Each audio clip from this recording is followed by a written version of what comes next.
adalah gembalaku, takkan kekurangan aku. Dia membaringkan aku di padang berumput hijau. Saudara-saudari yang terkasih di dalam Kristus, selamat pagi. Salam jumpa lagi dalam Sabda Siap Saji. Selasa 9 April 2024, hari biasa pekan kedua Paskah. Marilah kita berdoa dalam nama Bapa dan Putra dan Roh Kudus. Amin. Allah Bapa Maha Penyayang, Putramu telah memberikan hidupnya bagi kami. Kami mohon, utuslah Roh Kudus-Mu dan jadikanlah kami manusia baru yang semakin sehati dan sejiwa untuk hidup dalam semangat kasih dan berbagi. Dengan perantaran Kristus Tuhan kami, Yesus Kristus, Putra-Mu yang hidup dan berkuasa, bersama Dikau dalam persatuan Roh Kudus, Allah sepanjang segala masa. Amin. Tuhan bersamamu dan bersama rohmu. Inilah Injil Yesus Kristus menurut Yohanes, dimuliakanlah Tuhan. Dalam percakapannya dengan Nikodemus, Yesus berkata, "Janganlah engkau heran karena aku berkata kepadamu, kamu harus dilahirkan kembali. Angin bertiup kemana ia mau, engkau mendengar bunyinya tetapi engkau tidak tahu dari mana ia datang atau kemana ia pergi. Demikianlah halnya dengan tiap-tiap orang yang lahir dari roh." Nikodemus menjawab katanya, "Bagaimana mungkin hal itu terjadi?" Jawab Yesus, "Engkau adalah pengajar Israel dan engkau tidak mengerti hal-hal itu. Aku berkata kepadamu, sesungguhnya kami berkata-kata tentang apa yang kami ketahui dan kami bersaksi tentang apa yang kami lihat. Tetapi kamu tidak menerima kesaksian kami. Kamu tidak percaya waktu aku berkata-kata dengan kamu tentang hal-hal surgawi. Tidak ada seorang pun yang telah naik ke surga selain Dia yang telah turun dari surga, yaitu Anak Manusia. Dan sama seperti Musa meninggikan ular di padang gurun, demikian juga Anak Manusia harus ditinggikan, supaya setiap orang yang percaya kepadanya beroleh hidup yang kekal." Demikianlah sabda Tuhan, terpujilah Kristus. Selamat pagi Romo. Selamat pagi Radit. Romo, Injil hari ini kan diambil dari Yohanes yang mengutip di mana percakapan Nikodemus dengan Yesus. Kira-kira nih Nikodemus seorang Farisi.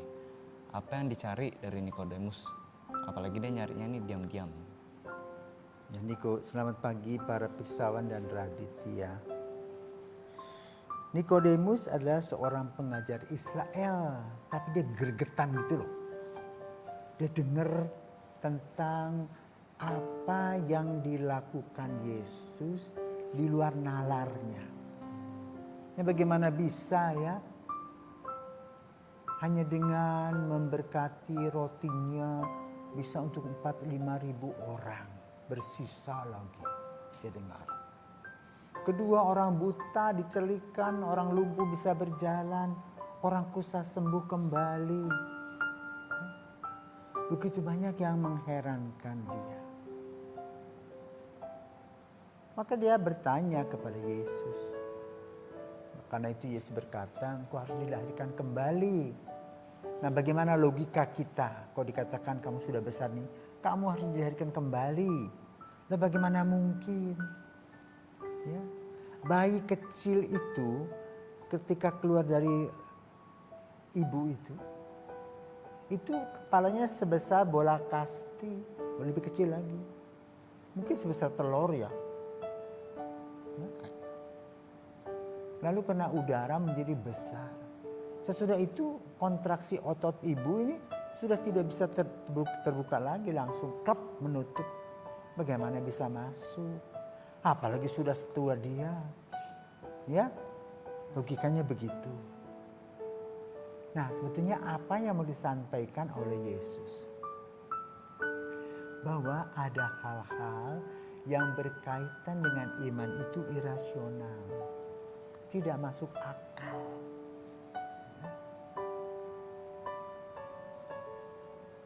Maka lalu kita sebetulnya Nikodemus harus merenungkan apa maksudnya. Sama seperti dulu orang berpikir tentang bumi adalah pusat kehidupan.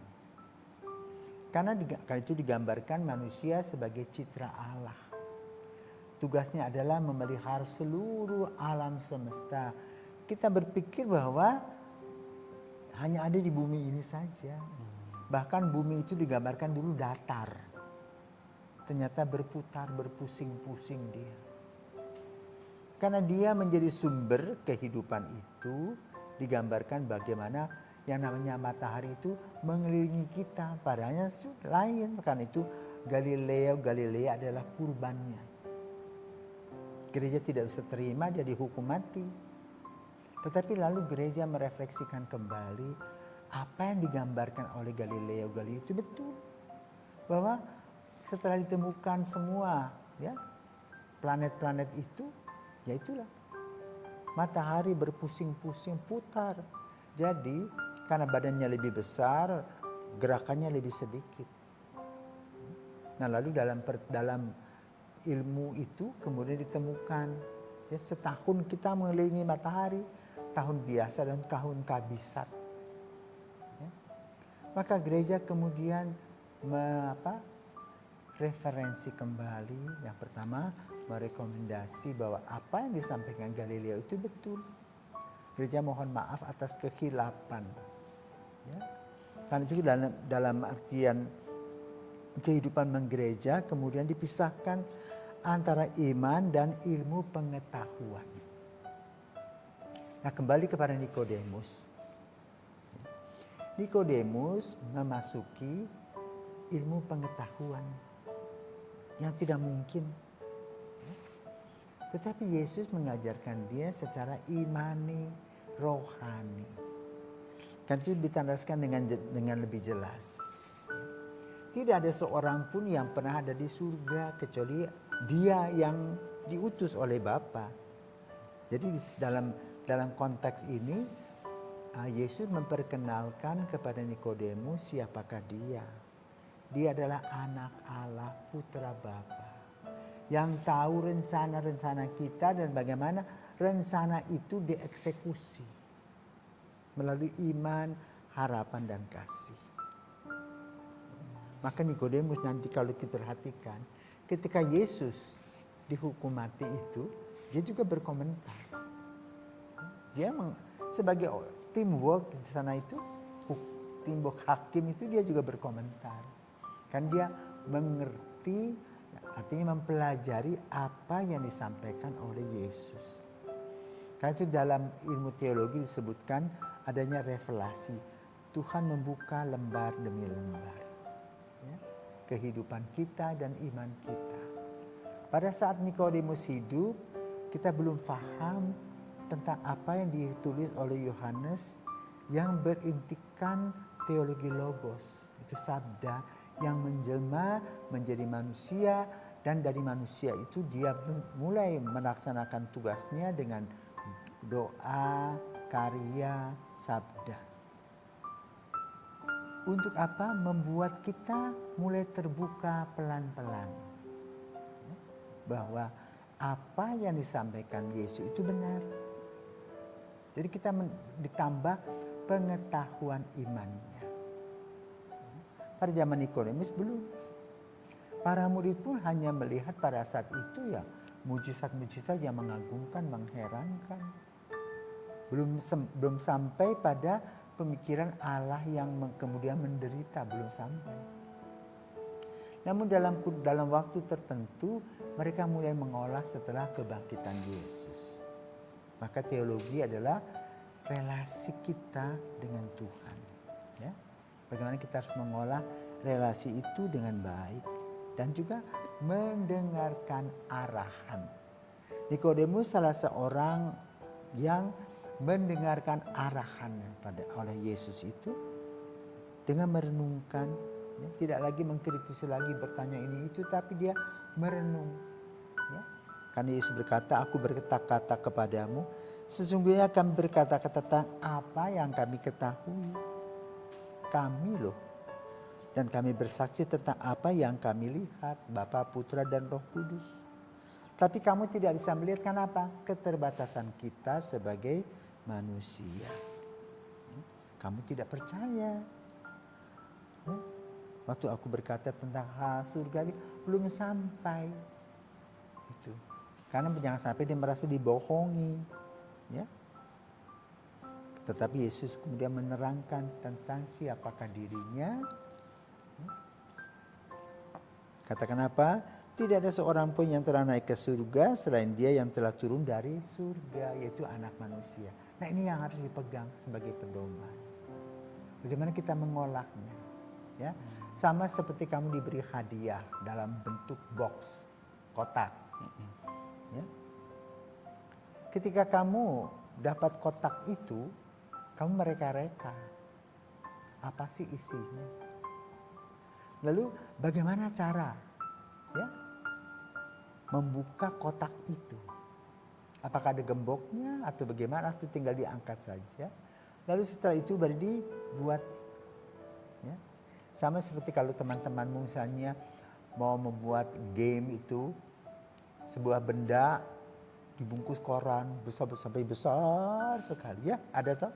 Jadi itulah revelasi, dibuka, lalu intinya baru tahu. Ya. Maka kita juga dalam urusan dengan iman, ya, harus membuka pelan-pelan, ya, bungkus-bungkus itu dari waktu ke waktu.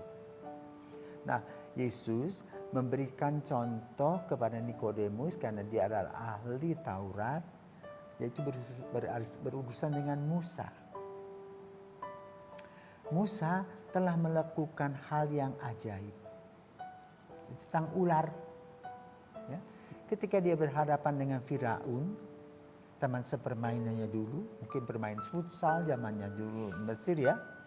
Kemudian dia menjadi seorang nabi dan itu raja Firaun bertemu, lalu Firaun mempunyai tukang tenung, maksudnya supaya dia lempar ular supaya dia digigit.